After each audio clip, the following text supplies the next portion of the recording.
The Lord said to Moses, "If anyone sins and is unfaithful to the Lord by deceiving his neighbor about something entrusted to him, or left in his care, or stolen, or if he cheats him, or if he finds lost property and lies about it, or if he swears falsely, or if he commits any such sin that people may do, when he thus sins and becomes guilty, he must return what he has stolen or taken by extortion, or what was entrusted to him, or the lost property he found, or whatever it was he swore falsely about.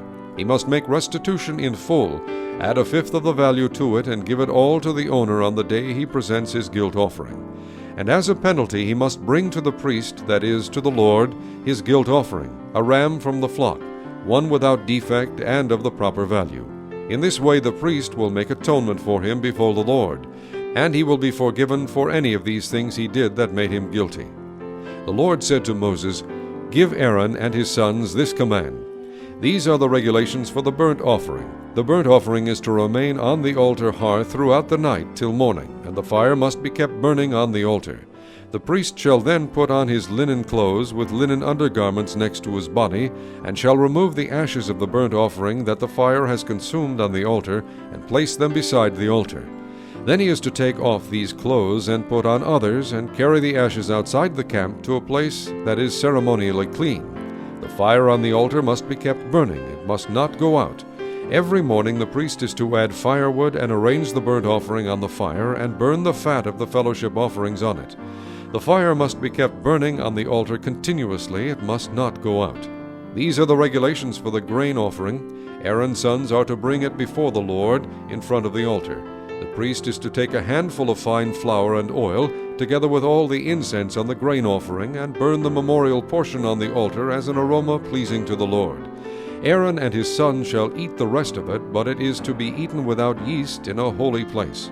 They are to eat it in the courtyard of the tent of meeting. It must not be baked with yeast. I have given it as their share of the offerings made to me by fire. Like the sin offering and the guilt offering, it is most holy. Any male descendant of Aaron may eat it. It is his regular share of the offerings made to the Lord by fire for the generations to come. Whatever touches them will become holy. The Lord also said to Moses, "This is the offering Aaron and his sons are to bring to the Lord on the day he is anointed, a tenth of an ephah of fine flour as a regular grain offering, half of it in the morning and half in the evening. Prepare it with oil on a griddle. Bring it well mixed, and present the grain offering broken in pieces as an aroma pleasing to the Lord. The son who is to succeed him as anointed priest shall prepare it. It is the Lord's regular share, and is to be burned completely. Every grain offering of a priest shall be burned completely, it must not be eaten." The Lord said to Moses, "Say to Aaron and his sons, These are the regulations for the sin offering. The sin offering is to be slaughtered before the Lord in the place the burnt offering is slaughtered. It is most holy. The priest who offers it shall eat it. It is to be eaten in a holy place in the courtyard of the tent of meeting. Whatever touches any of the flesh will become holy, and if any of the blood is spattered on a garment, you must wash it in a holy place. The clay pot the meat is cooked in must be broken.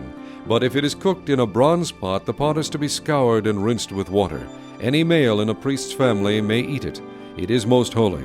But any sin offering whose blood is brought into the tent of meeting to make atonement in the holy place must not be eaten. It must be burned. These are the regulations for the guilt offering, which is most holy. The guilt offering is to be slaughtered in the place where the burnt offering is slaughtered, and its blood is to be sprinkled against the altar on all sides. All its fat shall be offered, the fat tail and the fat that covers the inner parts, both kidneys with the fat on them near the loins, and the covering of the liver, which is to be removed with the kidneys. The priest shall burn them on the altar as an offering made to the Lord by fire. It is a guilt offering. Any male in a priest's family may eat it, but it must be eaten in a holy place. It is most holy. The same law applies to both the sin offering and the guilt offering. They belong to the priest who makes atonement with them. The priest who offers a burnt offering for anyone may keep its hide for himself.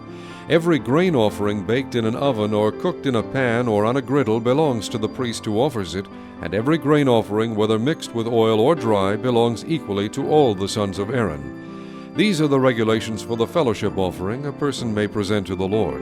If he offers it as an expression of thankfulness, then along with this thank offering he is to offer cakes of bread made without yeast and mixed with oil, wafers made without yeast and spread with oil, and cakes of fine flour well kneaded and mixed with oil.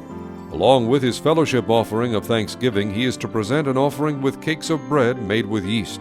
He is to bring one of each kind as an offering, a contribution to the Lord. It belongs to the priest who sprinkles the blood of the fellowship offering. The meat of his fellowship offering of thanksgiving must be eaten on the day it is offered. He must leave none of it till morning. If, however, his offering is the result of a vow or is a free will offering, the sacrifice shall be eaten on the day he offers it, but anything left over may be eaten on the next day. Any meat of the sacrifice left over till the third day must be burned up. If any meat of the fellowship offering is eaten on the third day, it will not be accepted. It will not be credited to the one who offered it, for it is impure.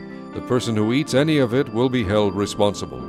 Meat that touches anything ceremonially unclean must not be eaten. It must be burned up. As for other meat, anyone ceremonially clean may eat it. But if anyone who is unclean eats any meat of the fellowship offering belonging to the Lord, that person must be cut off from his people.